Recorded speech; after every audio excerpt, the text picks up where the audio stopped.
Maintenant, quand il a dit charger, c'est parti. Est-ce qu'on peut considérer que c'est lui qui a déclenché le massacre qui a eu lieu là-bas? Non, ça je ne peux pas le dire. Le massacre qui a eu lieu à l'entrée, non. Dehors, il y a eu la pagaille, c'est lui qui a dit charger. Mais à l'intérieur du stade, je ne peux pas dire que c'est lui, non. D'accord. Vous confirmez avoir été violenté, malmené par la police de la CMS? Bon, en fait, ils m'ont bousculé. Il y a un qui m'a donné un coup ici sur la tête, mais ce n'était pas aussi... Vous avez dit que vos bras ont été tordus. Oui, mais ils m'ont tordu les bras, ils m'ont arraché le matériel, ils m'ont attrapé comme ça pour me faire sortir, pour m'amener dans le véhicule. Vous ne pensez pas que c'est une violence, ça? Oui, c'est une violence. Parce que je ne suis pas monté de mon gré. D'accord.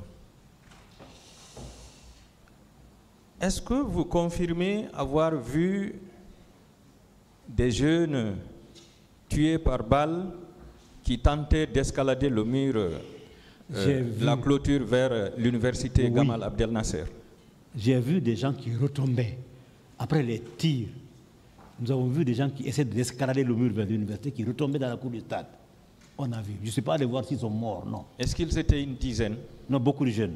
Beaucoup de jeunes. Et ça a pris beaucoup de temps. Hein. Ça a pris beaucoup de temps. Ça a pris beaucoup de temps. Est-ce que vous aviez vu les fils électriques qui étaient coupés? Je n'ai pas vu parce que je n'ai pas escaladé le mur. Vous n'avez pas vu ça? Je n'ai pas vu parce que vous n'avez pas assisté à des scènes d'électrocution? Non, non, non. D'accord. Vous confirmez avoir subi des tortures à l'intérieur du stade? Oui, parce qu'on m'a mis à genoux, on a pointé une arme dans ma poitrine. Vous confirmez également... Quelqu'un m'a tapé dans mon dos, je suis tombé dans la boue. C'est en ce moment que je me suis mis à genoux. Et il a dit que tu ne vas pas raconter ça parce qu'il y avait des corps. J'ai vu même un militaire qui a donné un coup de pied à quelqu'un qui est tombé. Il a déplacé les mâchoires. Ça, j'ai vu ça aussi. Il a vraiment escanté sa mâchoire avec un coup de pied. Est-ce que vous confirmez qu'on vous a menacé de mort sur place? Oui. Oui, il a dit, tu ne vas pas raconter ça. L'arme dans ma poitrine. Tu ne vas pas raconter ça. Moi aussi, dans un désespoir, j'ai dit, si ça peut sauver la Guinée, n'hésite pas. J'ai dit ça 3 fois. Si ça peut sauver la Guinée, n'hésite pas. Qu'est-ce que vous avez senti sur place? Quoi? J'allais mourir, c'était tout. Quand vous aviez l'arme pointée sur Oui, pour moi, c'était fini. C'est pourquoi j'ai crié, si ça peut sauver la Guinée, il ne faut pas hésiter. Sinon, j'allais demander pardon. Mais non, j'ai dit, c'est fini. Allez. Vous confirmez aussi avoir été menacé de ne pas révéler les différents corps que vous avez constatés sur le terrain? Oh, je n'ai pas dit ça, on m'a pas... Si, dans votre narration, vous l'avez dit. J'ai dit quoi? Un autre a pointé son arme dans ma poitrine et non, dit... Il a dit que tu ne vas pas raconter ça. Oui. Tu as vu ça? Il m'a dit, tu as vu ça? J'ai dit oui. Tu ne vas pas raconter. Tu vas pas raconter ça. Voilà. C'était parce qu'il allait me tuer. Tu ne vas pas raconter ça. Ça, c'est avant que les officiers ne viennent. Les 2 officiers. Il m'a dit, tu as vu ça? J'ai dit, j'ai vu. Il dit, tu ne vas pas raconter ça. Donc, on a voulu vous réduire au silence. Oui, voilà.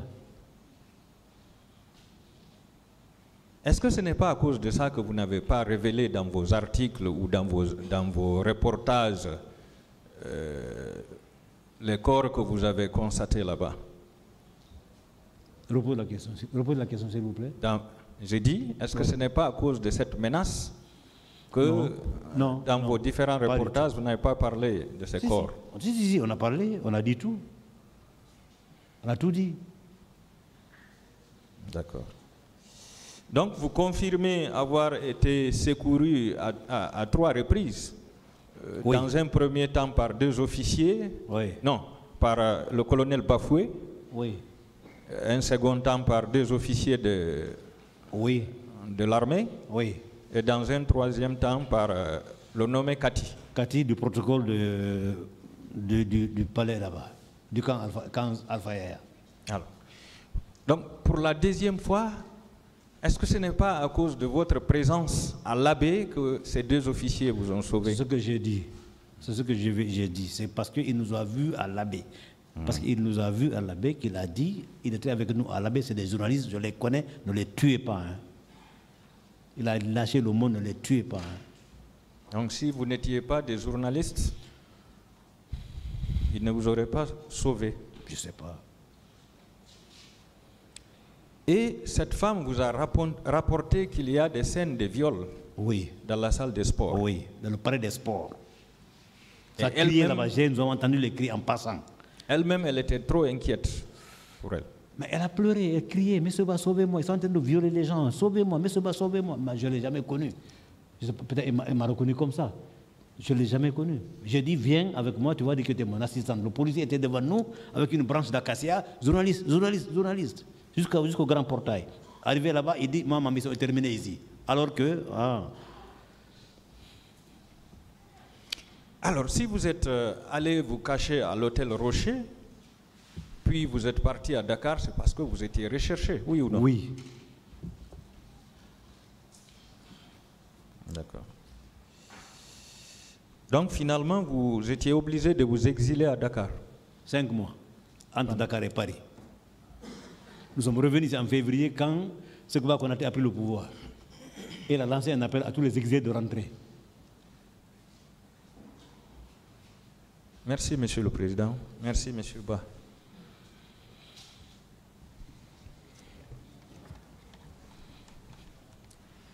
Merci, Monsieur le Président. Honorable assesseur, pour m'avoir donné la parole. Monsieur Moutar Ba, dans votre constitution de parti civil en date du 9 octobre 2003, vous avez dit que vous êtes correspondant en Guinée de l'agence France Presse. Vous êtes correspondant en Guinée de l'agence France Presse, et de l'agence France Presse et de la radio RFI depuis 1996.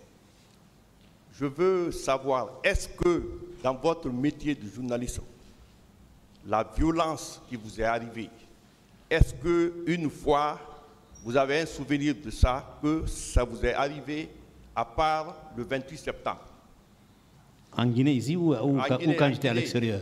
En Guinée ici. Non, je ne me souviens pas. Voilà. Est-ce que vous ne voyez pas une contradiction à l'abbé le 26, votre présence avec la BBC, on dit oui, vous êtes là, vous allez tout filmer. Et le 28 septembre, on vous empêche de faire le reportage et de filmer. Est-ce que c'est une contradiction ou bien ce n'est pas une contradiction? Tout le monde saura ce qui s'est passé au Fouta théocratique. Ça, c'était à l'abbé. À Conakry, est-ce que RFI et BBC étaient au stade? Oui. Il faut les rechercher, il faut les rattraper parce qu'ils ont tout filmé. Allez-y comprendre quelque chose.